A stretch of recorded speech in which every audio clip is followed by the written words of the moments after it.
Amazing wisdom. Entrepreneurs. Business leaders. Success. CEOs. Amazing success. Around the world. This is the Success Nuggets Podcast.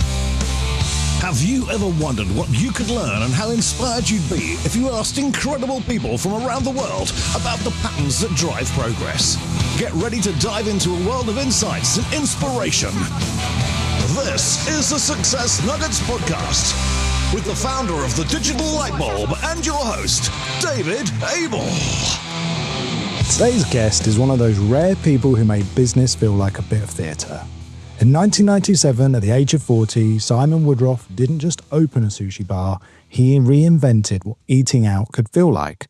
Conveyor belts, robot waiters, lights, energy, the famous Blue Monday. Yo Sushi wasn't food, it was fun with systems. But what fascinates me most about Simon isn't the sushi or the success. It's the mechanics behind the magic. The way he talks very candidly about life, fear, drive, failure, and the grit in the oyster that keeps us creating.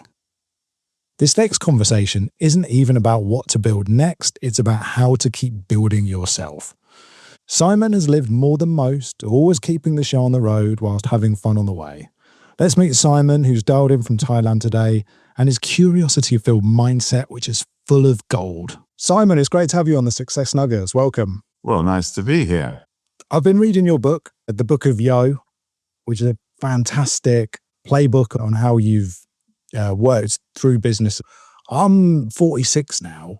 I remember being in my 30s, feeling insecure and knowing it as well. I still don't feel like I've reached my potential. Do you remember what that felt like? And do you feel like you have reached your potential yet? Well, a couple of questions there. No, well, 46 you are, and I was 47 when I started Yo Sushi. So any of your listeners who are older, there's always a chance. And I'd had small businesses most of my life, but Yo is the first thing I did on a, what I remember calling a sort of grown-up level, you know, a much bigger business. It was to do with self-esteem, about how you felt about yourself. And I think at that time, and I think, yes, I'd been through a roller coaster of low self-esteem and not quite sure if I could do things, but I did always step out of my comfort zone and jump up and do things. And that's what I did. I spent 2 years trying to put Yo Sushi together, trying to find the money to do it and the site. I didn't want to start some sort of little restaurant. I wanted to start something that was a big deal. And I had 200 grand in the world, and I tied up in my flat, and I determined to put it all on throw for dice for Yo. And at the end of a year, I was going to open, and I lost my deal. And in the second year, all the things happened that made Yo a big deal when we did open. So I was very fortunate in that respect. That sort of 2 years getting it all together was halcyon years, because I really thought I was onto something. And I think for 90% of the time, I believed it. You know, you have to kind of delude yourself into believing something for it to happen and visualize it opening those doors and people walking in.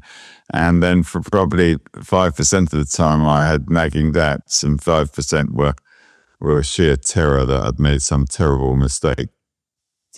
Makes me think about even just the operations of the business, how you got the conveyor belt working. Did you have little prototypes and practice runs, putting the food out and the bowls out? Was it easy to source those kind of things? I'd been a stage designer. I'd done a lot of different things in my life. I left school when I was 16, and I went on the road as a roadie, and I knew lighting and the theatre and all of that, and then big rock shows. And so I knew how to get things together and how to do the construction side. You know, that wasn't so hard for me.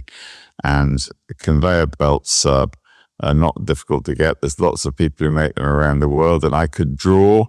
And actually, I could do accounts on a computer, read legal documents from my time in the television business. So I had quite a few of those skills to get that together. But the restaurant side, I'd never done it. But you know, what you do when you're sort of in your mid-40s and you can't think of anything else to do, start a restaurant, the odds of succeeding are extremely low. So I went off to Japan to research it, and I remember going to the Japanese food machinery exhibition in Tokyo. And I'd been in Burbank Studios in Los Angeles with Ozzy Osbourne rehearsing new shows, or Rod Stewart at big rock shows. And I was much more interested in being in the Japanese food machinery exhibition. I was so turned on, excited by it.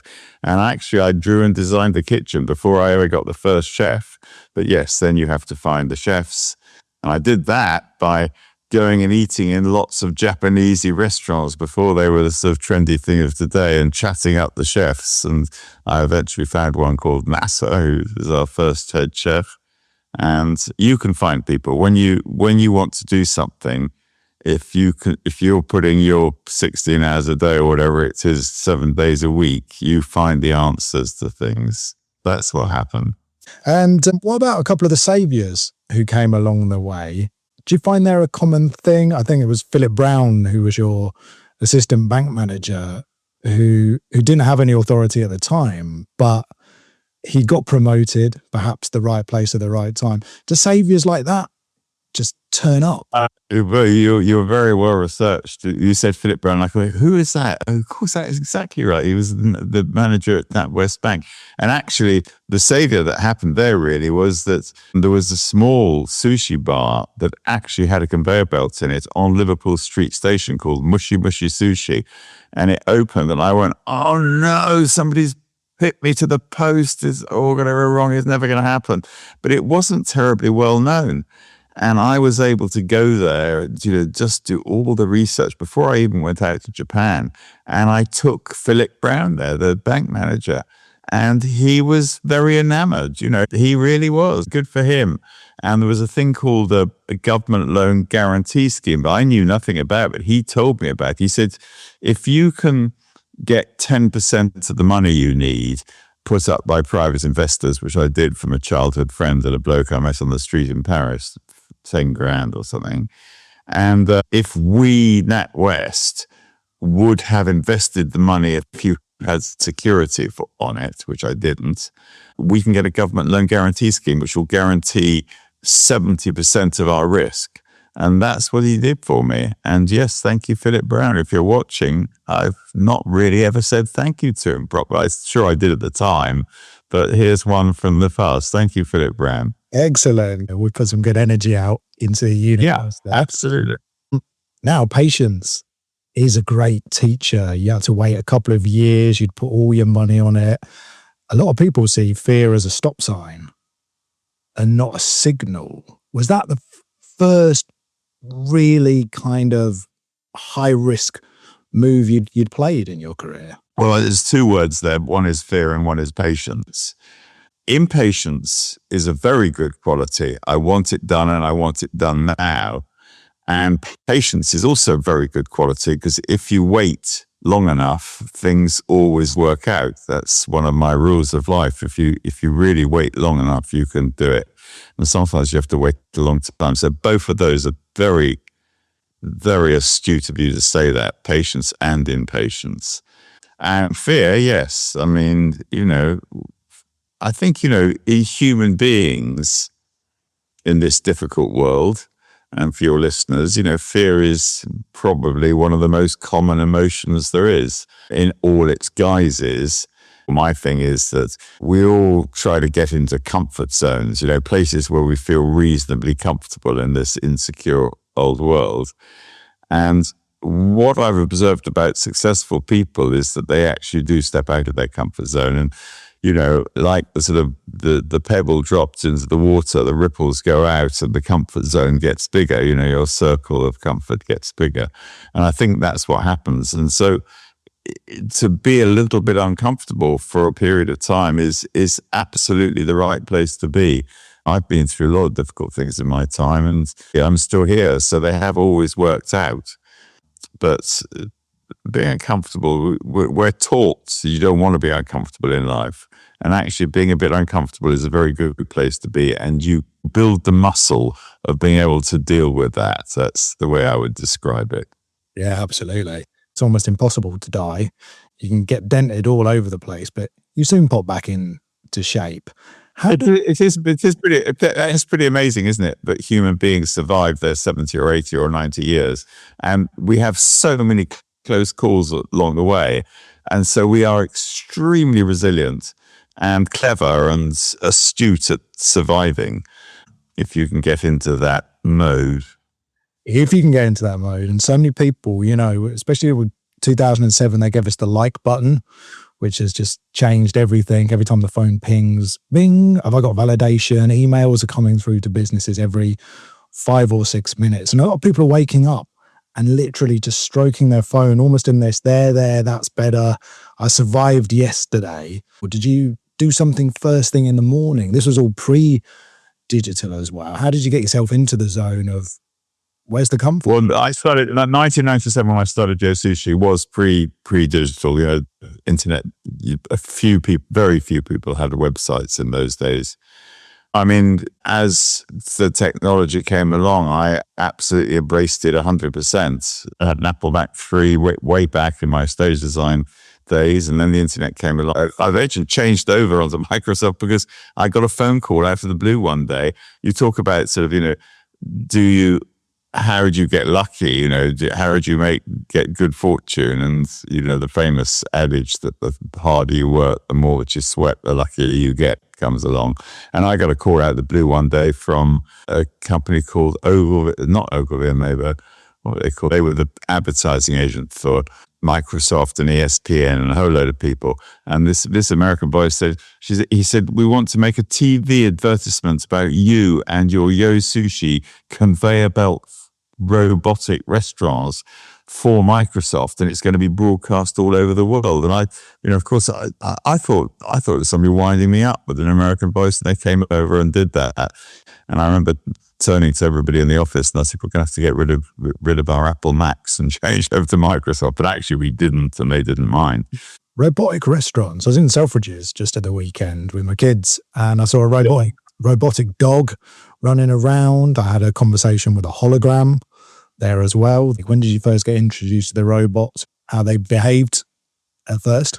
That first restaurant, I mean, way before robots, I thought that at least we've got a conveyor belt going around in the restaurant. People are going to walk past. We blocked off the windows and nobody could see it while we were building it. There was a big conveyor belt, and people are going to walk past and say there's a conveyor belt in that restaurant. That is that's the point of interest. You're going to tell somebody about that, aren't you? So I thought that was it. And then I thought, well, we're just serving drinks in a conventional way. Was the idea before we opened. I thought, what about having a robotic drinks trolley? It had a ring to it. It was way ahead of its time. And in those days, I remember saying to people, I don't know if you ever tried to buy a robotic drinks trolley. They don't exactly sell them on every street corner. They do now, but they didn't 30 years ago. And I called up the universities, and I got put onto Edinburgh University eventually. And, pre-internet even, somebody answered the phone. It said, Edinburgh University Robots Department. How can we help you today? So I couldn't believe my luck. And I took a technology that they had developed, which was actually, it was a trolley.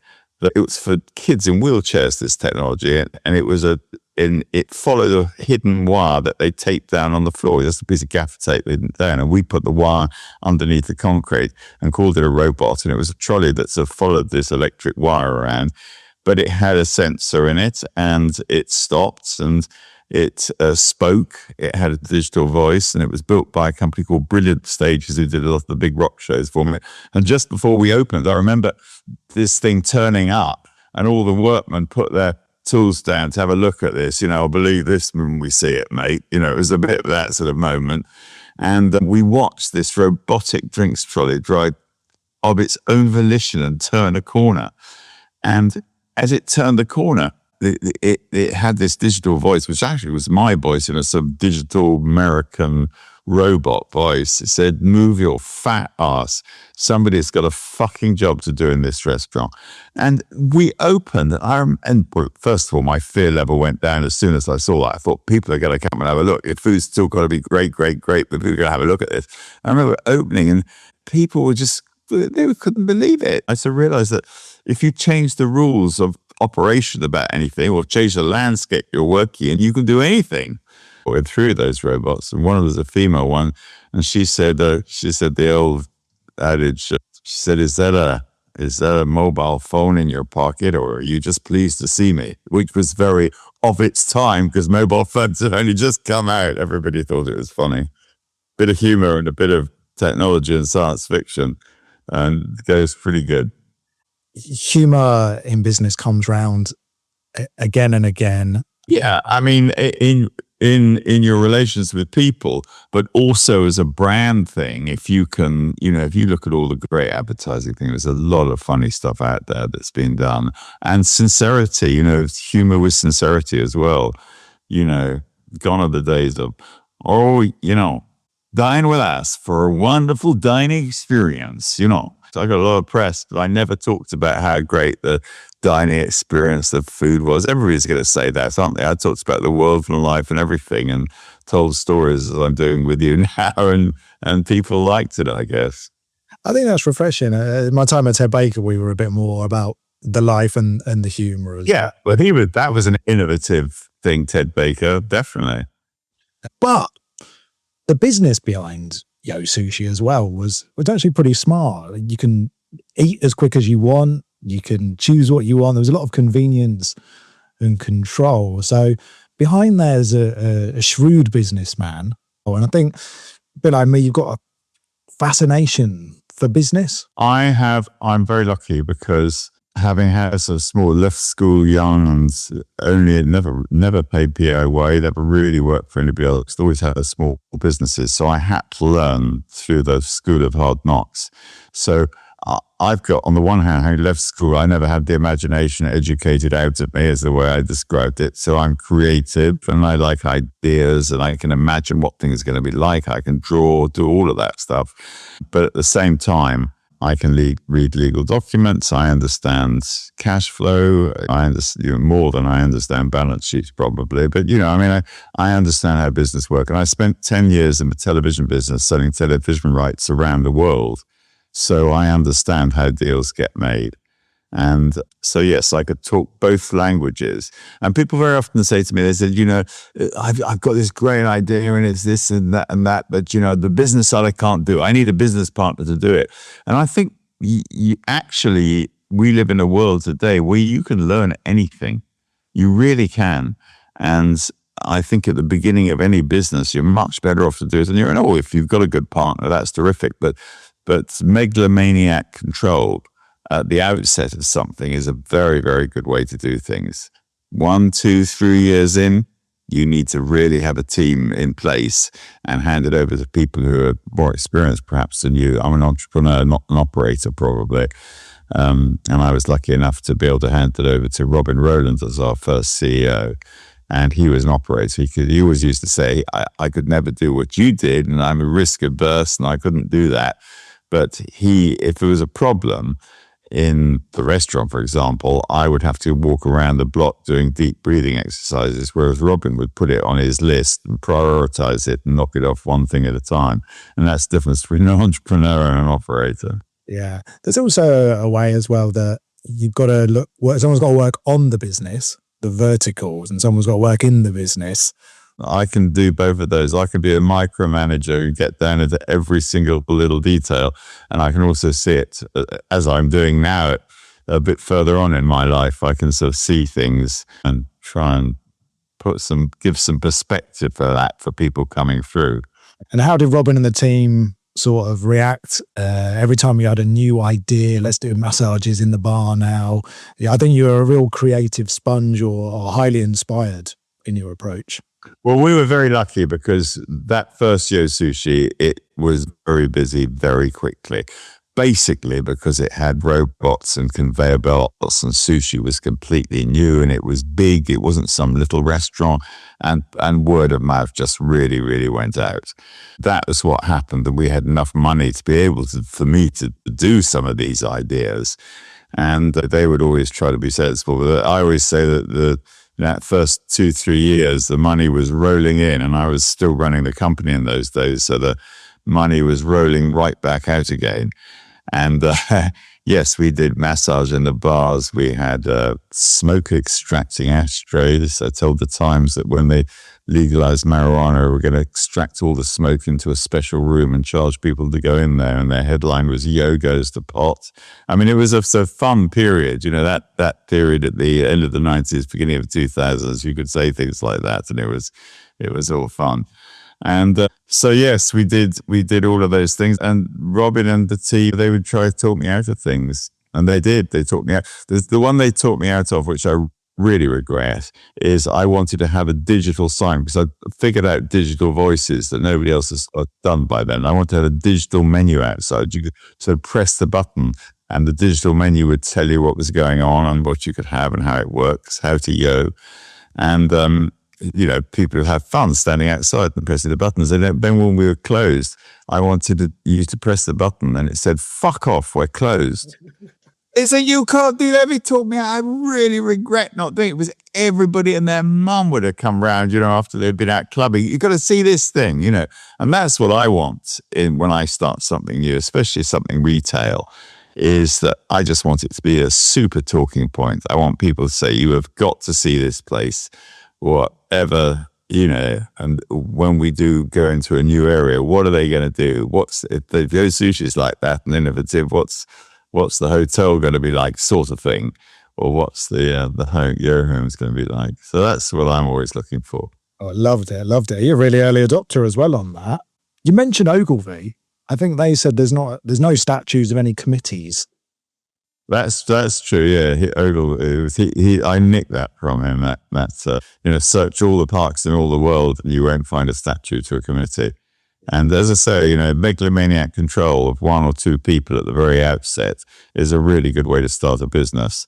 Great big whiteboards with all your ideas on it where everybody can pull them apart. You could always find a reason not to do something.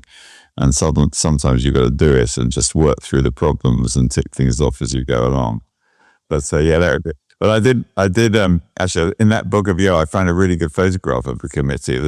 There aren't any statues to committees, but there are in Russia. Russia's the one place that's got lots of statues to committees.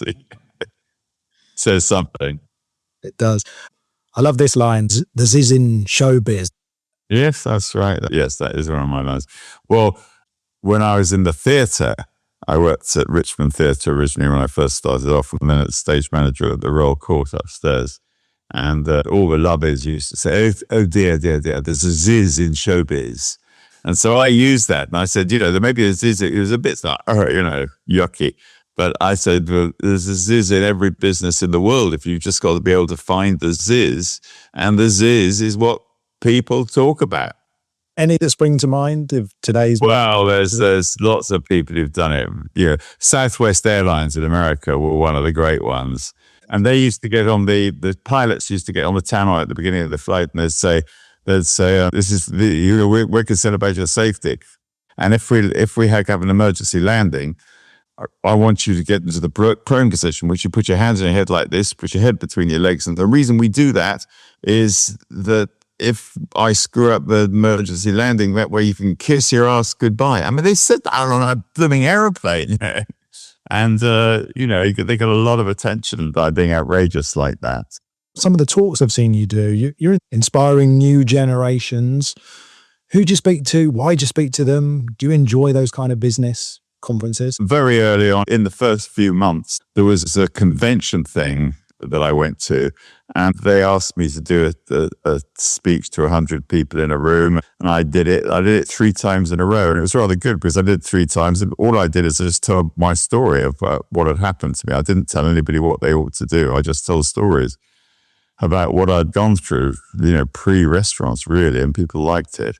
And a public speaking agent came and he said, we can get you $2,000 a pop to go and do that. So I thought, well, that'd be good. So I was just motivated by going and getting some money for it. And then, of course, having been a roadie, I knew all the roadies by this time had got out of doing rock and roll and were doing conferences because that was the big thing.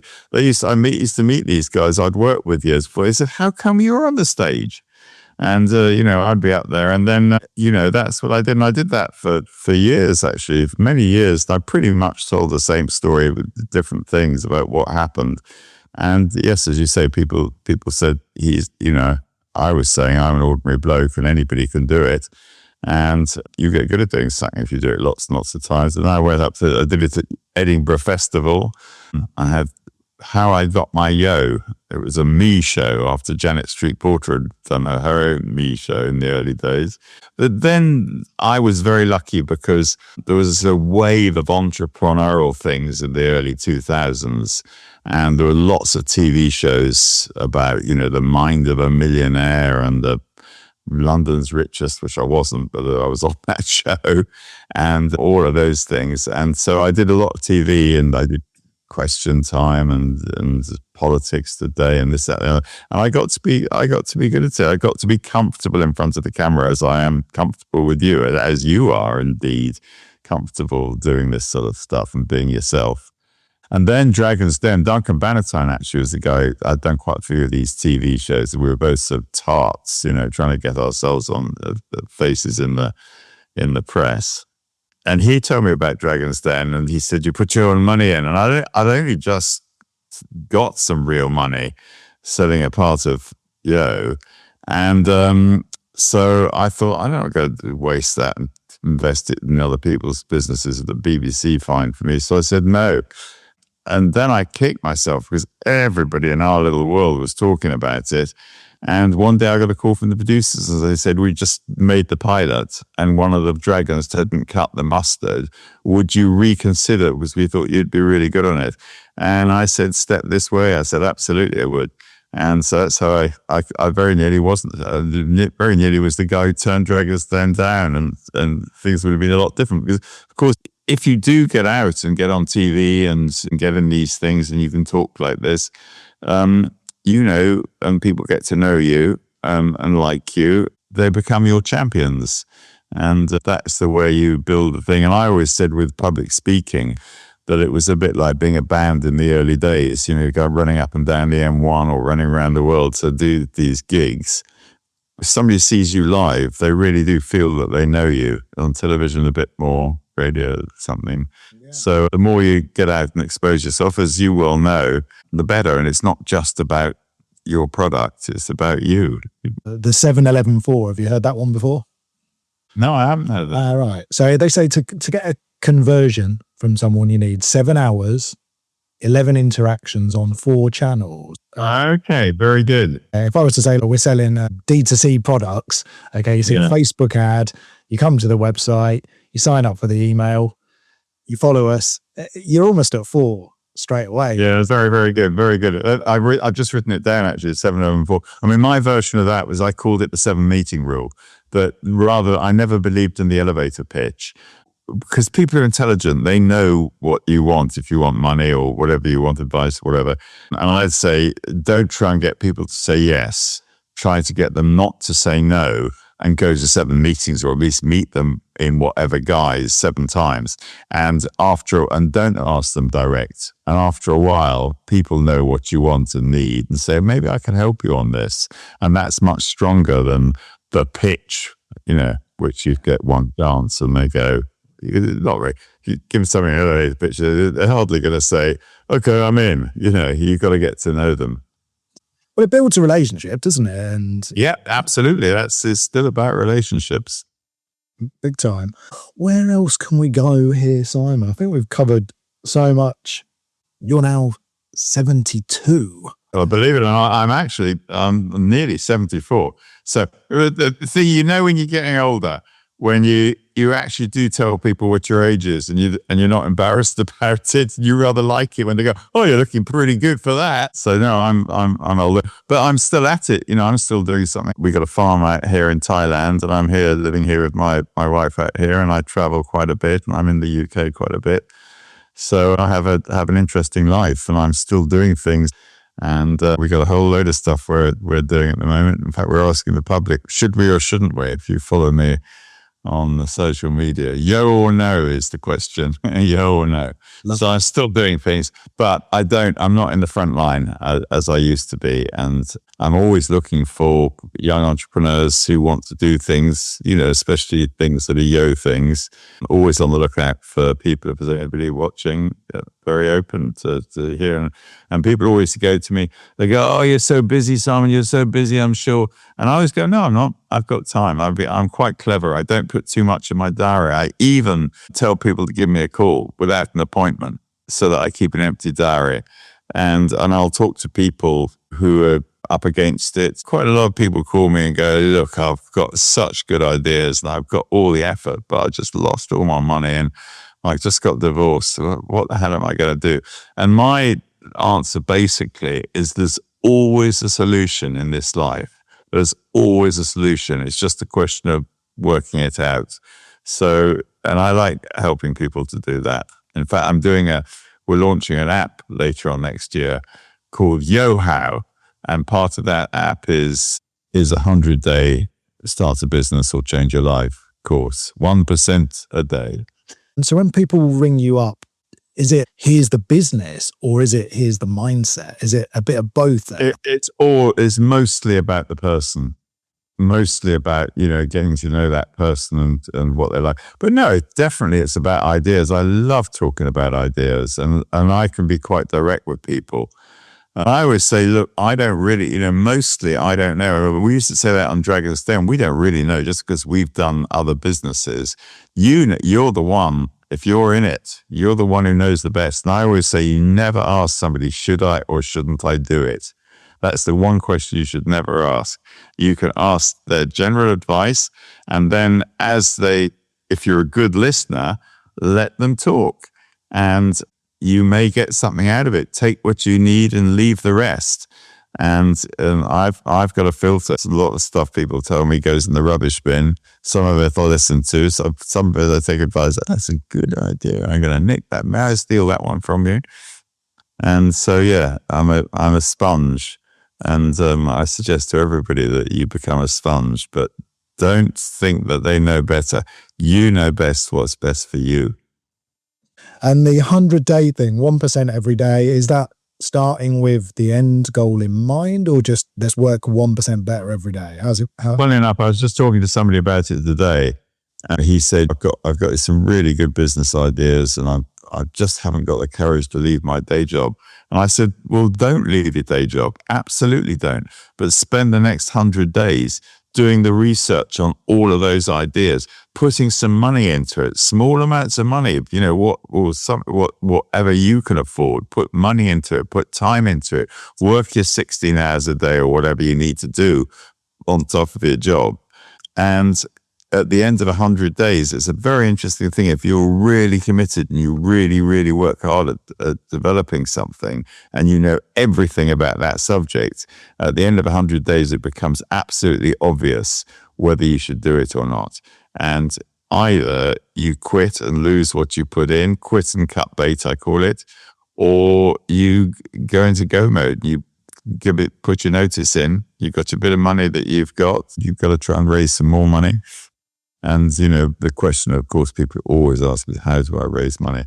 And what I generally say, and there are lots of this kind of obvious, what you do is friends, family, and fools, the 3 F's at the very beginning. And then if you can make something appear absolutely real, you can get investors. If it looks like they might miss out if they didn't get it, that's a very strong way of getting money.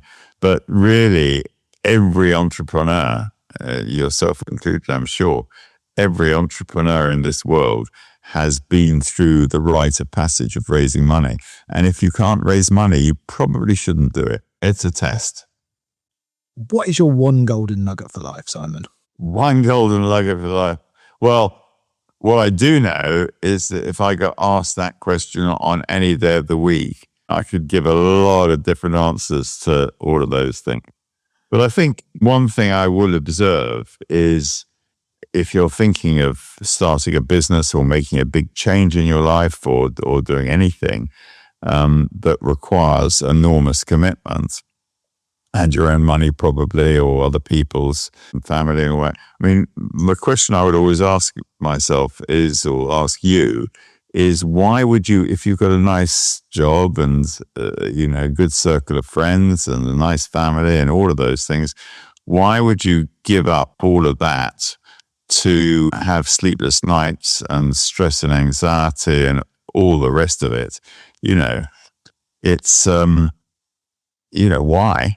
It's because starting things up and making big changes is not easy and it's not comfortable for all of us who've been through it. But if you've got a bit of grit in your oyster, I mean, even if you're a bit angry with the world, if you're a bit chippy, I think I was probably had a bit of a chip on my shoulder at one point. That's not such a bad place to be. It's okay to be like that. And if you've got a bit of grit in your oyster, then those are the people who go off and do that, in spite of the warnings I've given you about how difficult it all is. And I've never met the person, mind you, who went out to do what they really dreamed of doing and regretted it, regardless of whether they were later succeeded or failed, because you can always start up and try again. But I met a lot of people who said to me, he said, good on you, what you've done. He said, I wish I'd taken a few of those opportunities. I wish I put my head above the parapet when I was younger, because, I had ideas and I wanted to do it, but I was always too scared to do it. So, strike where the hounds are. Fair play. And for the audience out there, remember Simon was still 47 before he went and stood in he got out of a different queue and just went his own way, went and roamed around as well. Simon, one other thing that's been on our radar just the last week is how a target on your back provides incredible motivation and takes you to levels you didn't think you could get to just because someone challenges you. Have you noticed that? And is there another way to look at it as well that just shows you're not at this level? You could be 3 or 4 quite easily if you just saw it. A target on your back. I never sort of looked at it quite like that, but that's rather a good thing of people, competition and all of that. I have 3 rules, my 3 rules of life, which is don't take anything personally ever. So that's one. Don't try and change anybody ever. And the one that relates to your question is that everything always works out, always. Have to be patient with it sometimes, but things do work out. And there's always a way around everything. If you've got a target and you're being gunned at, there is always a way around.